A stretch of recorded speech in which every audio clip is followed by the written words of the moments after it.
وعلى آله وصحبه أجمعين. وما توفيقي إلا بالله، لا حول ولا قوة إلا بالله العلي العظيم. سبحانك لا علم لنا إلا ما علمتنا إنك أنت العليم الحكيم. கண்ணியத்துக்குரிய பெரியோர்களே, அன்பார்ந்த சகோதரர்களே, புனிதமிக்க நோன்பு பெருநாள் நம்மை நெருங்கி இருக்கிறது. அன்றைய தினத்திலே நாம் செய்கின்ற வணக்க வழிபாடுகளில் பிரதானமானது தொழுகையும் ஃபித்ரா தர்மமும் ஆகும். அந்த வகையில் இந்த நோன்பு பெருநாளுக்கு அரபி மொழியிலே ஈதுல் ஃபித்ர் என்று சொல்லுவாங்க. ஈத் என்றால் பெருநாள், ஃபித்ர் என்றால் நோன்பை விட்டு நாம் கொண்டாடுகின்ற பெருநாள் அர்த்தம். ஃபித்ர் என்றாலே வைத்த நோன்பை விட்டு விடுவது. அதனால தான் இஃப்தார் என்று சொல்லுகிறோம் அல்லவா. ஒவ்வொரு நாளும் நோன்பு வைத்து மகரிப் நேரத்திலே நோன்பு துறக்கிறோம். அதற்கு இஃப்தார் என்பார்கள். ஃபித்ர், இஃப்தார் எல்லாம் ஒரே சொல்லிலிருந்து வந்தது தான். அதன் அடிப்படையிலே தான் ஈதுல் ஃபித்ர். அதனால தான் ஃபித்ரா தர்மம் என்றும் பெயர் வந்தது. நோன்பு காலத்தை முடித்துவிட்டு நாம் வழங்குகிற தர்மம் என்பதால் அது சதகத்துல் ஃபித்ர், ஃபித்ரா தர்மம் என்று அதற்கு பெயராக வந்திருக்கிறது. ஈது என்கின்ற சொல்லுக்கு நேரடி பொருள் திரும்ப வருவது என்பதாகும். காரணம், ஒவ்வொரு ஆண்டும் இந்த பெருநாள் திரும்ப வந்து கொண்டே இருப்பதால் அதற்கு ஈது என்கின்ற சொல் அரபு மொழியிலே வைக்கப்பட்டிருக்கிறது. அந்த பெருநாள் என்று நாம் செய்கின்ற வணக்க வழிபாடுகளில் ஒன்றுதான் தொழுகை என்பது. அந்த தொழுகைக்காக நாம் ஆயத்தமாக வேண்டும். அதே போன்று அன்றைய தினத்திலே நாம் செய்ய வேண்டிய சில பண்பாடுகளும் ஒழுக்கங்களும் சுன்னத்துகளும் ஆதாபுகளும் உண்டு. அவற்றில் ஒன்றுதான் நாம் தக்பீரை ஒழுங்குவது. எப்பொழுது அந்த பெருநாளுடைய பெறை நமக்கு தெரிகிறதோ அப்போதிலிருந்து நாம் தக்பீர் சொல்கிற நேரமும் ஆரம்பமாகி விடுகிறது. அது நீண்ட தக்பீரும் உண்டு, சுருக்கமாக சொல்கிற தக்பீரும் உண்டு. அல்லாஹு அக்பர், அல்லாஹு அக்பர், அல்லாஹு அக்பர், லா இலாஹ இல்லல்லாஹு அல்லாஹு அக்பர், அல்லாஹு அக்பர் வலில்லாஹில் ஹம்து. இதை சொல்லுங்கள். இல்லை, இதை சொல்றது எனக்கு தெரியாதுங்க என்று சொன்னால் அல்லாஹு அக்பர்னு சொல்ல தெரியுமில்ல, அதை சொல்லிக்கிட்டே இருங்க. ஏன்னா உண்மையான தக்பீர் அதுதானே. அல்லாஹ் அக்பர் தான் மெயினான தக்பீர். அதை சொல்லிக்கொண்டே இருக்கலாம். எதுவரை சொல்ல வேண்டும் என்றால், நாம் நோன்பு பெருநாள் தொழுகையை ஆரம்பிப்போம் அல்லவா, அது வரைக்கும் நேரம் உண்டு. நோன்பு பெருநாள் அந்த பிறையை பார்த்ததிலிருந்து நோன்பு பெருநாளின் தொழுகையை தொடங்குகிற வரைக்கும் தக்பீருக்குண்டான நேரம். அந்த தக்பீரை ஓரிடத்தில் அமர்ந்து கொண்டு நாம் சொல்லிக் கொண்டு இருக்க வேண்டும் என்பதெல்லாம் இல்லை. நாம் போகின்ற போதும் வருகின்ற போதும் நடக்கின்ற போதும் அமர்கின்ற போதும், இன்னும் சொல்ல போனால் நாம் படுத்து கொண்டிருக்கும் போது கூட இந்த தக்பீரை சொல்லிக்கொண்டே இருக்கலாம். அந்த குறிப்பிட்ட நேரம் தான். தொழுகை ஆரம்பித்து விட்டால் தக்பீர் நேரம் முடிந்து விடுகிறது. ஆகவே தக்பீரை உங்களுடைய நாவுகள் முணுமுணுத்துக் கொண்டே இருக்கட்டும் அந்த இரவும் முழுவதும். அந்த தக்பீரை நாம் சொல்கிறோம் அல்லவா. காரணம் என்ன? இறைவன் குர்ஆனிலே சொன்னான், வலி துக்மிலுல் இத்தத வலி துகப்பிருல்லாஹ சொன்னான். இந்த ரமலான் மாதத்தை நீங்கள் பூர்த்தி செய்யுங்கள், அதற்கு பிறகு நீங்கள் தக்பீரை சொல்லுங்கள் என்கிறான் இறைவன் குர்ஆனிலே. ஆகவே தான் அந்த தக்பீரை நாம் சொல்லிக் கொண்டிருக்கிறோம். அன்றைய தினத்திலே நாம் செய்ய வேண்டிய செயல்பாடுகளில் ஒன்றுதான் குளித்தல். அந்த குளித்தல் பெருநாள் தொழுகைக்காக குளித்தல், நோன்பு பெருநாளுக்காக நாம் குளிக்கிறோம் அல்லவா. அது ஒரு சுன்னத். சாதாரணமாக எல்லாரும் குளிக்கத்தான் செய்யறாங்க அன்றைய தினத்திலே. ஆனால் அந்த குளியலையும் வணக்கமாக மாற்ற வேண்டும். அதுதான் இஸ்லாத்தினுடைய தனி சிறப்பு. நடையும் உடையும் பேச்சும் மூச்சும் அனைத்தையுமே வணக்கமாக ஆக்க முடியும் நம்முடைய இஸ்லாமிய மார்க்கத்திலே. அந்த ஒரு சிறப்பு நமது மார்க்கத்தில் உண்டு. ஆகவே அந்த குளிக்கின்ற போது நோன்பு பெருநாளின் சுன்னத்தான குளியலை குளிக்கிறேன் நியத்து வைத்து நீங்கள் குளித்தால் அந்த குளியலும் இப்போதும் உங்களுக்கு வணக்கம், அதற்காகவும் நன்மை எழுதப்படும் என்பதை நாம் கவனத்திலே கொள்ள வேண்டும். அடுத்ததாக புத்தாடை புனைவது. நம்மிடம் இருக்கிற ஆடைகள் எது புதியதோ அதை நாம் அணிய வேண்டும்.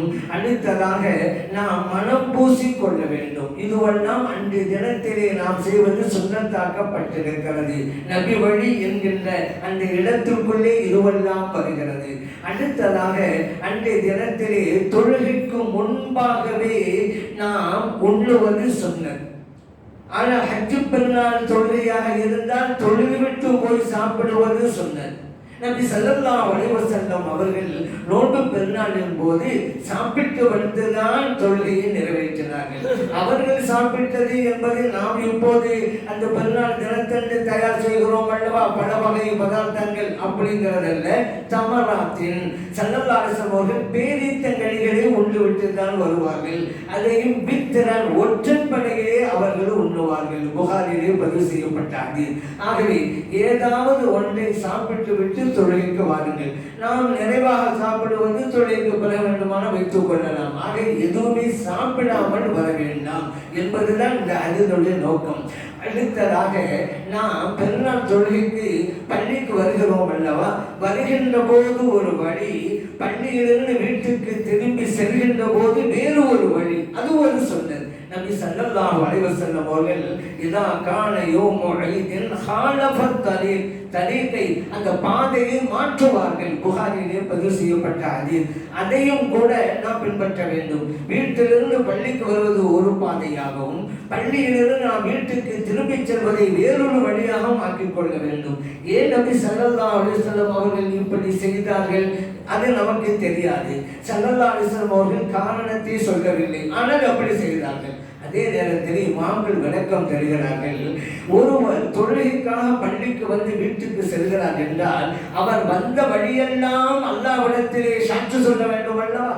ஒரு வழியிலே வந்து அதே வழியிலே சென்றால் அந்த வழி மட்டும் தானே சாட்சி சொல்லும். வருகின்ற போது ஒரு வழி, திரும்பி செல்கின்ற போது வேறொரு வழி என்றால் இந்த வழியிலே வந்தாலே அதுவும் சாட்சி சொல்ல வரும். மறுமையிலே இவர் திரும்பி சென்றால் அல்லவா அந்த வழியும் சாட்சி சொல்ல வரும். அப்படி ஒரு சிறப்பு இவருக்கு கிடைக்கிறது என்கின்ற விளக்கத்தை இமாம்கள் தருகிறார்கள். ஆகவே அவ்வாறு நாம் செய்து கொள்ள வேண்டும். அந்த தொழுகைக்கு செல்வதுங்கிறது எங்கெங்க திடலிலே தொழுவதா பள்ளியிலே தொழுவதா, அப்படி ஒரு சர்ச்சையை முன்னால் எல்லாம் எழுப்பிக்கிட்டு இருந்தாங்க. அந்த சர்ச்சை இப்போது குறைஞ்சிருக்குது அல்லாஹ்வுடையால. ஏன்னா அவங்க எல்லாம் சத்தம் போட்டு மக்களுக்கு மத்தியிலே ஈடுபடலை. ஆகவே தான் அந்த சத்தம் குறைந்து போய்விட்டது. சரி, நாம் விஷயத்துக்கு வருவோம். திடலிலே தொழுவதா பள்ளியில் தொழுவதா? திடலில் தான் தொழ வேண்டும் என்று சொல்பவர்கள் ஒரு காரணத்தை சொல்லுவார்கள். நபி ஸல்லல்லாஹு அலைஹி வஸல்லம் அவர்கள் திடலிலே தானே தொழுதார்கள். ஆகவே நாமும் திடலில் தான் தொழ வேண்டும் என்கின்ற காரணத்தை அவர்கள் கூறுவார்கள். ஆனால் இன்னொன்றே மறந்து விட்டார்கள். நபி ஸல்லல்லாஹு அலைஹி வஸல்லம் அவர்கள் ஏன் திடலிலே தொழுதார்கள் அதை இவர்கள் பார்க்க மாட்டாங்கிறாங்க. அதற்கு இமாம்கள் எல்லாம் விளக்கம் தர்றாங்க. மதீனாவில் இருக்கக்கூடிய மஸ்ஜித் நபவி இடம் குறுகலானது, மக்கள் நிறைய வருவாங்க. நபி ஸல்லல்லாஹு அலைஹி வஸல்லம் அவர்களுக்கு பின்னாடி நின்று தொழ வேண்டும், அந்த பாக்கியம் கிடைக்க வேண்டும் என்பதற்காக சுற்றுப்புறத்திலே வாழ்கின்ற மக்கள் எல்லாம் வருகை தருவாங்க. கூட்டம் நிரம்பி இருக்கும். பள்ளிவாசல் பத்தாது, வாங்க திடலுக்கு போவோம்னு திடல்ல நடத்தினாங்க. அதனால பள்ளியில நடத்தக்கூடாது என்பதால் பள்ளியிலும் நடத்தி இருக்கிறார்கள். மழை காலத்தில் அபூதாலே பதிவு செய்யப்பட்ட ஹதீஸ், மழை காலங்களில் பள்ளியில் தான் தொழுகை நடத்தினார்கள். பெருநாள் தொழுகையை நபிகள் நாயகம் ஸல்லல்லாஹு அலைஹி வஸல்லம் அவர்கள் என்கிற ஹதீஸும் இருக்கிறது. சரி, இது இட நெருக்கடினால தான் திடலுக்கு போனாங்க அப்படிங்கிறீங்களா? அதுக்கு ஏதாவது ஆதாரம் இருக்குதா? இருக்குதுங்க. என்ன, மக்காவிலே பெருநாள் தொழுகை நடந்ததல்லவா, அங்கே மஸ்ஜிதுல் ஹராம் பள்ளிவாசல் இருக்கிறதல்லவா, அங்கே சஹாபா பெருமக்கள் பெருநாள் தொழுகையை பள்ளிவாசலிலே நடத்தினார்கள். திடலுக்கு போகவில்லையே. சஹாபா பெருமக்கள் மக்காவில் இருந்தாங்க, பள்ளியில் தான் நடந்துச்சு, திடலுக்கு போகல. திடலில் தான் தொழ வேண்டும் என்பது நமது மார்க்கம் என்றிருந்தால் மக்காவில் இருக்கக்கூடிய அருமை தோழர்களுக்கு சொல்லி இருப்பாங்களே நபி ஸல்லல்லாஹு அலைஹி வஸல்லம், நீங்க பெருநாள் தொழுகை திடல வந்து தொழுங்க என்று. இல்லையே, அங்க அப்படித்தான் நடந்தது. ஒரு தடவை கூட மக்காவிலே திடலிலே நடக்கவே இல்லை. அப்படின்னா என்ன? அந்த அந்த பள்ளிவாசல் விசாலமானதாக இருந்தது. எவ்வளவு பேர் வந்தாலும் அது உள்ளடக்கும் அந்த பள்ளிவாசல். அதனால பள்ளிவாசலில் நடந்தது அப்படிங்கிறத நாம் புரிஞ்சு கொள்ளலாம். இந்த நேரத்தில் சில பேர் ஒரு விளக்கம் கொடுப்பாங்க. தெரியுமா, மக்காவுல மஸ்ஜிதுல் ஹராம் பள்ளிவாசல்ல நடந்துச்சு, அங்க வந்து ஜன்னலுக்கெல்லாம் போகல. மஸ்ஜிதுல் ஹராம் பள்ளிவாசல்ல ஒரு தடவை தொழுதா லட்சம் மடங்கு நன்மை கிடைக்கும்ல, அதனால அங்க தொழுதாங்க அப்படி விளக்கம் கொடுப்பாங்க. ஆனா உடனே மறந்து விட்டார்கள். சரிங்க, மஸ்ஜிது நபவியில தொழுதா ஒரு தடவை தொழுதா 1000 மடங்கு நன்மை கிடைக்குதா, அதை விட்டு விட்டு ஜன்னலுக்கு போகணும்.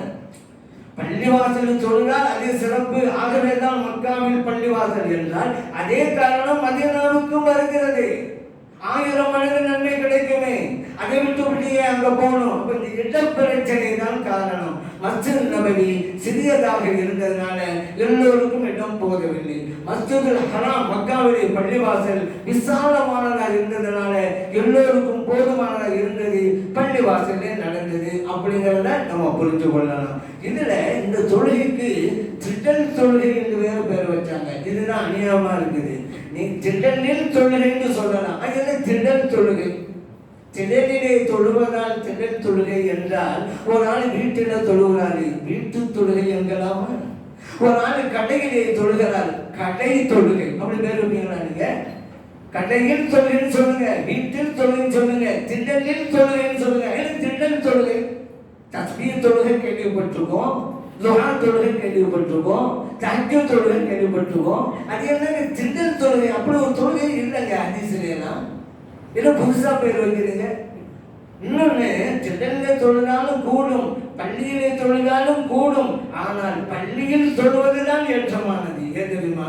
நபி ஸல்லல்லாஹு அலைஹி வஸல்லம் சொன்னாங்க, ஒருவர் பள்ளிக்கு நடந்து வருகிறார் என்றால் ஒவ்வொரு அடியும் எடுத்து வைக்கின்ற போது ஒரு அடிக்கு பகரமாக ஒரு பாவம் அழிக்கப்படுகிறது, ஒரு தரஜா உயர்த்தப்படுகிறது. இது புகாரிலே பதிவு செய்யப்பட்ட ஹதீஸ். இந்த ஹதீஸின் பிரகாரம் ஒருவர் வீட்டிலிருந்து பள்ளிக்கு வந்தால் இந்த நன்மையை பெறுகிறார், ஒருவர் வீட்டிலிருந்து திடலுக்கு போனால் இந்த சிறப்பு கிடைக்காது. ஆனால் திடலே தொழுதால் தொழுகை கூடும், அது வேறு விஷயம். அதே போல நபி ஸல்லல்லாஹு அலைஹி வஸல்லம் சொன்னாங்க, ஒருவர் பள்ளிக்கு வருகை தந்து தொழுகை எப்போது நடக்கும் என்று எதிர்பார்த்த வண்ணம் இருந்தால் அவன் தொழுகையில் தான் இருக்கிறார். புகாரில் பதிவு செய்யப்பட்ட ஹதீஸ். ஒருவர் பள்ளிக்கு வந்துட்டாரு, பெருநாள் தொழுகைக்காக உட்கார்ந்து இருக்கிறாரு, அந்த டைம் வர வரைக்கும் உட்கார்ந்து தக்பீர் சொல்லிக்கிட்டே இருக்கிறாருன்னு சொன்னா அவர் தொழுகையிலேயே இருக்கிறார். இந்த சிறப்பு பள்ளிக்கு வருகை தந்தால் கிடைக்கும். ஜன்னல்ல போய் உட்கார்ந்து அந்த டைம் வர வரைக்கும் நீங்க இருந்தீங்களாக இந்த சிறப்பு கிடைக்காது. ஆனால் தொழுகை கூடும், அது வேறு விஷயம். ஆகவே பள்ளியிலே தொழுதால் ஏற்றமானது என்பதையும் நாம் கவனத்திலே கொள்வோம். இதில் இந்த தொழுகையில தக்பீர் சொல்கிறோம் அல்லவா, அதுல நீங்க பார்க்கலாம், ஷாஃபி மதுஹபுக்கும் ஹனஃபி மதுஹபுக்கும் கொஞ்சம் வித்தியாசம் இருக்குங்க. ஷாஃபி மதுஹபுல முதலாவது ரக்காத்துல 7 தக்பீர்களும் இரண்டாவது ரக்காத்துல 5 தக்பீர்களும் சொல்லுவாங்க. ஹனஃபி மதுஹபுல முதலாவது ரக்காத்துல 3 தக்பீர்களும் இரண்டாவது ரக்காத்துல 3 தக்பீர்களும் அதிகமாக சொல்லுவாங்க. ஏன் இது இப்படி ஒரு வித்தியாசம்? ஏன் ஷாஃபில ஒரு சட்டமா இருக்கு, ஏன் ஹனஃபில ஒரு சட்டமா இருக்கு என்று விவரம் தெரியாதவர்கள் கேள்வி எழுப்புவார்கள். ஹதீஸை படித்தவர்களுக்கு இந்த கேள்வியே வராது. நபி ஸல்லல்லாஹு அலைஹி வஸல்லம் அவர்கள் முதலாவது ரக்காத்திலே 7 தடவைகள் முதலாவது ரக்காத்திலே 7 தடவைகள் தக்பீர் சொல்லுவார்கள், இரண்டாவது ரக்காத்திலே 5 தடவைகள் தக்பீர் சொல்லுவார்கள். திர்மிதியிலே பதிவு செய்யப்பட்ட ஹதீஸ். இந்த ஹதீஸை இமாம் ஷாஃபிஈ ரஹ்மத்துல்லாஹி அலைஹி எடுத்துக்கொண்டாங்க. அபூ மூஸா அல்-அஷ்அரி ரலியல்லாஹு அன்ஹு அவங்கள்ட்ட கேட்கப்படுகிறது, மிக பிரபல்யமான சஹாபி, கைஃப கான ரசூலுல்லாஹி ஸல்லல்லாஹு அலைஹி வஸல்லம் யுகப்பிரு ஃபில் ஈதைன். ஸல்லல்லாஹு அலைஹி வஸல்லம் அவர்கள் எவ்வாறு பெருநாள் தொழுகையிலே தக்பீர் போடுவார்கள்? ஈதுல் அத்ஹா, ஈதுல் ஃபித்ர், ஹஜ் பெருநாள் தொழுகையிலும் நோன்பு பெருநாள் தொழுகையிலும் என்று கேட்கப்படுது அந்த சஹாபிட்ட. அவங்க சொன்னாங்க, கான ரசூலுல்லாஹி ஸல்லல்லாஹு அலைஹி வஸல்லம் யுகப்பிரு அர்பஅன். ஸல்லல்லாஹு அலைஹி வஸல்லம் அவர்கள் 4 தக்பீர்கள் கூறுவார்கள். தக்பீரஹு அலல் ஜனாயிஸ், ஜனாஸா தொழுகைக்கு அப்புறம் 4 தக்பீர் சொல்லணும், அந்த மாதிரி 4 தக்பீர் சொல்லுவாங்க. அபூ தாவூத் பதிவு செய்யப்பட்ட ஹதீஸ். இந்த ஹதீஸை இமாம் ஹனஃபி ரஹ்மத்துல்லாஹி அலைஹி எடுத்துக்கொண்டாங்க. இப்போ நீங்க கேட்கலாம், ஹனஃபி மதுஹப்ல 3 தக்பீர் தானே, இதுல 4 வருது. ஆனா இந்த ஹதீஸ் பிரகாரம் நம்ம 4 தான். இந்த ஹதீபுலாம் 4 தான், 3ங்கிறது அதுக்குள்ள வந்துடும். எப்படி அப்படின்னு கேட்டா, ஃபர்ஸ்ட் நியத் சொல்லி தக்பீர் கட்டுவோமா 1, அப்புறம் எக்ஸ்ட்ரா 3 தடவை தக்பீர் சொல்லுவோமா 3 1 4. அதான் ஸல்லல்லாஹு அலைஹி வஸல்லம் அவர்கள் 4 தக்பீர்னு சொன்னாங்களே அதுதான். 2வது ரக்காத்திலையும் நான் எக்ஸ்ட்ரா 3 தடவை சொல்றோம் கராத்துக்கு பிறகு. இப்போ 3 தடவை தக்பீர் சொல்லிட்டோம். அப்புறம் 4வது தடவை தக்பீர் சொல்லிட்டு தான் ருக்குக்கு போவோம். மொத்தத்தில் 4. சில பேர் இந்த கணக்கை பார்க்காம 3 என்பதற்கு எந்த ஹதீஸுமே இல்லை என்று தங்கள் அறியாமை வெளிப்படுத்துகிறார்கள். சில பேர் எங்க இருக்குது 3ன்னு 3லே வந்திருக்கணுமா, 4ங்கிறதுலேயே அந்த 3ங்கிற வந்ததுல 1 + 3 4 அப்படிதான் 2வது ரக்காத்திலையும் இருக்குதுல. இந்த அதே ஆதாரம். அப்ப நீங்க கேட்கலாம், என்ன அப்படி இருக்குது இப்படி இருக்குது ஸல்லல்லாஹு எப்படிதான் சொல்றாங்க அப்படின்னு கேட்கலாம். 2 வகையும் சொல்லியிருக்கிறார்கள், அவ்வளவுதான். அப்ப 2 வகையும் தொழுகிறது இங்க ஹஜாத்தாக்கப்படுகிறது. மதஹ்புடைய பலன்களில் இதுவும் ஒன்று. என்ன, ஸல்லல்லாஹு அலைஹி வஸல்லம் அவர்கள் காலத்திலே அவர்கள் செய்த நடைமுறைகள் எதுவுமே அழிந்து விடாமல் இறைவன் ஹஜாத்தாக்கி கொண்டிருக்கிறார். அவங்க 7 5 செஞ்சாங்கல்ல, அதுவும் இந்த உலகத்துல கியாமத் வரைக்கும் நடக்கணும். ஸல்லல்லாஹு அலைஹி வஸல்லம் அவர்கள் 4 அதாவது எக்ஸ்ட்ரா 3 அந்த அடிப்படையில் சொல்றாங்கல்ல, அதுவும் கியாமத் வரைக்கும் நடக்க வேண்டும். என் ஹபீபுடைய எந்த செயலும் அழிந்து விடக்கூடாது என்பதை இறைவன் மதுஹபின் மூலமாக பாதுகாத்துக் கொண்டு வருகிறார். இப்ப புரியுதா? மதுஹபுடைய நோக்கங்களில் இதுவும் ஒன்று அப்படிங்கிறது. அல்லாஹ் எல்லாமே அதே தான். இப்போ ஷாஃபி இமாம் சொன்னாங்க, சக்க பேருங்காலத்து சொன்னாங்க, ஹனபி இமாம் சொன்னாங்க, அவங்களுக்கு சுயமா சொன்னாங்க. எல்லாம் ஹதீஸின் பின்னணி இல்லை. 2 விதமா ஹதீஸ் இருக்கிறது. அதுதான் இமாம்கள் சொல்கிறார்கள், நாம் மதுஹபை பின்பற்றுகிறோம் என்றாலே ஹதீஸைத்தான் பின்பற்றுகிறோம் என்பதை நினைவில் கொள்ள வேண்டும். இதுல இன்னொன்று இருக்குது. இந்த ஷாஃபி மதுஹபில் 1வது ரக்காத்திலும் 2வது ரக்காத்திலும் கராத்துக்கு முன்னால ஆரம்பத்திலே சொல்லிடுவோம்.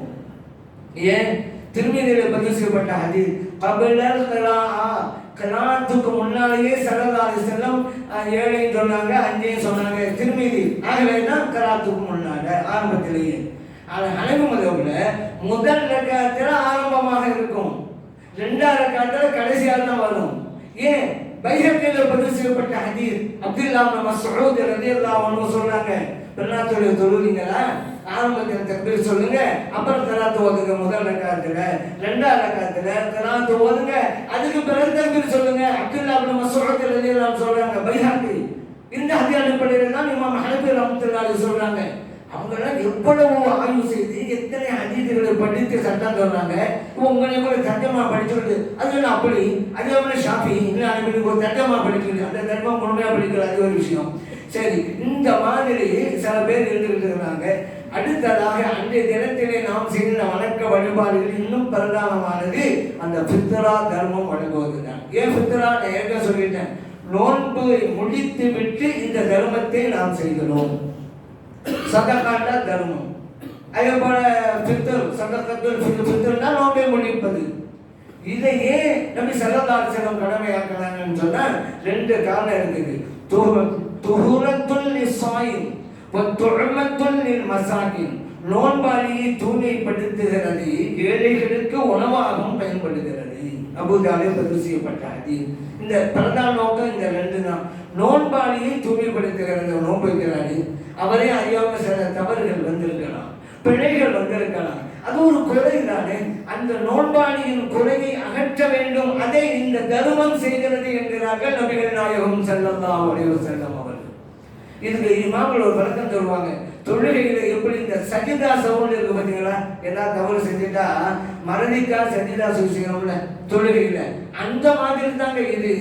எப்படி மறதிக்கு உண்டான சஜிதாவை செய்தால் தொழுகையிலே ஏற்பட்ட குறையை அதை நிவர்த்தி செய்கிறதோ அதுபோன்றுதான் நோன்பாளி தர்மம் செய்கின்ற போது, ஃபித்ரா தர்மத்தை செய்கின்ற போது அந்த நோன்பிலே ஏற்பட்ட குறைபாடுகளை நிவர்த்தி செய்கிறது என்று இமாம்கள் விளக்கம் தருகிறார்கள். நபி ஸல்லல்லாஹு அலைஹி வஸல்லம் சொன்னாங்க, இது கடமைன்னாங்க. ஃபரதா ரசூலுல்லாஹி ஸல்லல்லாஹு அலைஹி வஸல்லம் கடமைன்னாங்க. அதனால இது சுன்னத்தில் அடிக்கிற தர்மம் சொல்றமே தவிர அந்த தர்மம் கடமையான தர்மம், அதையும் ஞாபகம். அமர அன் துஅத்தா கபல ஸலா, தொழுகைக்கு முன்பாகவே அது கொடுக்க வேண்டும் என்றும் கட்டளையிட்டார்கள் நபிகள் நாயகம் ஸல்லல்லாஹு அலைஹி வஸல்லம் அவர்கள். புகாரிலே பதிவு செய்யப்பட்ட ஹதீஸ். தொழுகைக்கு முன்பாக கடமை எப்போ ஆகுது அப்படின்னு கேட்டால் பெருநாள் நல்லதாங்க. ஷாஃபி மதஹ்பில் பெருநாள் பிறை பார்த்துட்டா கடமையாகும். ஹனஃபி மதஹ்பில் பெருநாளுடைய சுபுஹ் தொழுகை வந்துட்டா கடமையாகும். ஆனால் ரமதான் முழுவதும் கொடுக்கலாம்.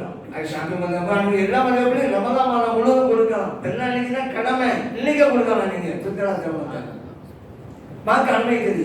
ஏன்னா அப்பாஸ் ரலியல்லாஹு அன்ஹு அவங்களுக்கு நபி ஸல்லல்லாஹு அலைஹி வஸல்லம் அவர்கள் அனுமதி வழங்குகிறார்கள். நீங்கள் நேரம் வருவதற்கு முன்பாகவே கொடுக்கலாம் என்று அனுமதி வழங்குகிறார்கள். அபூதாவுதிலே திருமதியிலே பதிவு செய்யப்பட்டிருக்கிறது. அந்த அடிப்படையில் நம்ம முன்கூட்டியே கொடுக்கலாம் அப்படிங்கிறதையும் நாம் நினைவிலே கொள்வோம். ஆனால் ஒன்று, தொழுகைக்கு முன்பாகவே கொடுத்து விட வேண்டும்.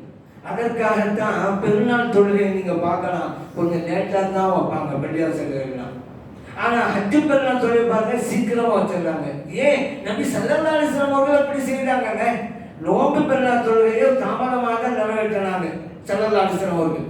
ஹஜ்ஜு பெருநாள் தொழுகையை கொஞ்சம் சீக்கிரமாக நடத்தி முடிச்சிருவாங்க. காரணம் இருக்கிறது. ஏன்? நோன்பு பெருநாள் தொழுகையை எப்போ செய்யணும்? பித்தனா தர்மத்தையெல்லாம் கொடுத்துட்டு வந்து தான் நீங்கள் தொழுவணும்.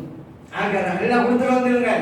தொழுகை கொஞ்சம் தாமதம் தான், எல்லாத்தையும் கொடுத்து முடிச்சிடுவாங்க, தாமதிக்கிறாங்க. ஆனால் ஹஜ்ஜு பெருநாள் தொழுகை அப்படி இல்லையே, தொழுது விட்டு போய் தான் உதவியா கொடுக்கணும். ஆகவே சீக்கிரமா தொழுது போக உதவியா கொடுங்க. அதனால தான் இந்த பள்ளிவாசலாம் அதிகமாக நீங்கள் புரிஞ்சுக்கிறலாம். ஏன் ஒரே மாதிரி இல்லையே, நோம்பெல்லாம் கொஞ்சம் ஏன் லேட்டாகிறாங்கன்னா இதுதான் காரணம். தர்மம்லாம் கொடுத்துட்டு வர வேண்டும், தாமதிக்க கூடாது. ஸல்லல்லாஹு கட வேண்டுகிறாங்க. அதே நேரத்தில் முக்கியமான உறவினர்கள், உங்களுக்கு தேவையான உறவினர்கள், அவங்களுக்கு கொடுத்தே ஆகணும்னு நினைக்கிறீங்க, தொழிலுக்கு முன்னால் அவங்க வரலை, அவங்களும் நீங்கள் எடுத்து வைக்கலாம். அவன் பிரச்சனை ஏன் நீந்து வச்சு ஒதுக்கிட்டாங்க, தொழிலுக்கு பிறகு நீங்கள் கொடுக்கலாம், பிரச்சனை இல்லை. ஆனால் பொதுவாக நீங்கள் வழங்கக்கூடியதை தொழுகைக்கு முன்பே கொடுத்துருங்க. யாருக்கெல்லாம் கொடுக்கிறது? ஜக்காத்து யாருக்கெல்லாம் கொடுக்கலாமோ அவங்களுக்கெல்லாம் கொடுக்கலாம். அல்ல ஜக்காத்துக்கு 8 கொடுத்து சொன்னால, அதில் வேலையும் மிஸ்கியும் கல்லாநாளி எல்லாம் சொன்னால அவங்களுக்கு நீங்கள் கொடுக்கலாம். இவங்க அல்லாத யாருக்கும் கொடுக்கக்கூடாது, வசதி உள்ளவர்களுக்கெல்லாம் கொடுக்கக்கூடாது. சரிங்க, டைரக்டாக கொடுக்கறது ரொம்ப நல்லது. சில பேர் வசூல் பண்ணுவாங்க, ஃபித்ரா வசூல் அப்படின்னு சொல்லி. எல்லாம் ரசூலுக்காக செயல்படுகிறோம் என்று வசூலுக்காகவே தங்களுடைய வாழ்க்கையை ஓட்டிக்கிட்டு இருக்கிறாங்க சில பேர். அவங்கள்ட்ட கொடுத்து கூடாதுங்க. ஏன்னா உங்களுக்கு பக்கத்தில், உங்கள் வீட்டுக்கு பக்கத்தில், உங்களுடைய தெருவில், நீங்கள் வசிக்கிற பகுதியில், நீங்கள் வசிக்கிற ஊரில் எல்லாம் எத்தனை ஏழைகள் இருக்கிறார்கள். அவர்களை விட்டு விட்டு ஏங்க நீங்கள் அந்த அமைப்பு இந்த அமைப்பு கொடுக்குறீங்க? யாருக்கோ போகுது. உங்கள் வீட்டுக்கு பக்கத்தில் உள்ளவன் பசித்திருக்கிறான், அவனை விட்டு விட்டு யாருக்கும் கொடுக்குறீங்க? அவங்க யாருக்கோ போய் கொடுப்பாங்க, அவங்க வேண்டியவங்க அவங்க போய் கொடுப்பாங்க. உங்களுக்கு வேண்டிய உங்கள் பக்கத்தில் இருக்கிறாங்க. உங்கள் உறவினர்கள் எத்தனை பேர் கஷ்டப்படுறாங்க? அப்படி கஷ்டப்படாத யார் இருக்கீங்களா? இது என்னோட உறவுகள் எல்லாம் பணக்காரவங்க தான். அப்படி யாராக காட்ட முடியுமா உலகத்தில்? முடியாது. யார் எப்படிப்பட்ட கோடீஸ்வரா இருந்தாலும் அவருடைய உறவுகளுக்கு ஏழை இருக்க தான் செய்வாங்க. அப்படி கொடுங்க நீங்கள், அதுதான் நல்லதும் போல. யாருக்கு கடமை இந்த ஃபித்ரா தர்மம் அப்படின்னு கேட்டால், இது ஷாஃபி மதஹ்பை பொறுத்த மட்டில் அன்றைய தினம் நோன்பு பெருநாள் அன்று தனக்கும் தன் பொறுப்பிலே உள்ளவர்களுக்கும் உணவு உழைக்கு போக மீதம் இருந்தால் அவர் ஃபித்ரா தர்மம் கொடுக்க வேண்டும். அதே நேரத்தில் ஹனஃபி மதஹ்ப் பார்த்தா ஜகாத்துடைய அளவு அந்த அன்னைக்கு இருந்தால் அவர் ஃபித்ரா கொடுக்க வேண்டும், இப்படி நிர்ணயிச்சிருக்காங்க. ஆனால் ஒன்று, இந்த ஜக்காத்து கடமைங்கிறதுக்கு அளவு உங்களுக்கு தெரியும். தங்கமாக இருந்தால் 85 கிராம், வெள்ளியாக இருந்தால் 612 கிராம், பணமாக இருந்தால் வெள்ளி 612 கிராம். எவ்வளோ மதிப்பு பெறுதோ அந்த அளவுக்கு பணம். இப்போ ஏறத்தாழ ஒரு 65,000 ரூபான்னு சொல்லலாம். இப்போது இருக்கிற விலைவாசி வெள்ளியுடைய அளவு வச்சு பார்த்தா ஏறத்தாழ, துல்லியமாக இல்லை, ஏறத்தாழ. இப்போ இதுதான் அளவு. இந்த அளவு இருந்தால் அந்த அன்னைக்கு இருந்தாலே போது கடமையாகும். ஜக்காத்து கடமைங்கிறது இல்லை. இந்த அளவு வந்து ஒரு வருடம் ஆனால் கடமை, அது ஜக்காத்து. இது பெருநாள் தினத்தன்று இருந்தாலே சதகத்துல் ஃபித்ரா தர்மம் கடமையாகிவிடும்.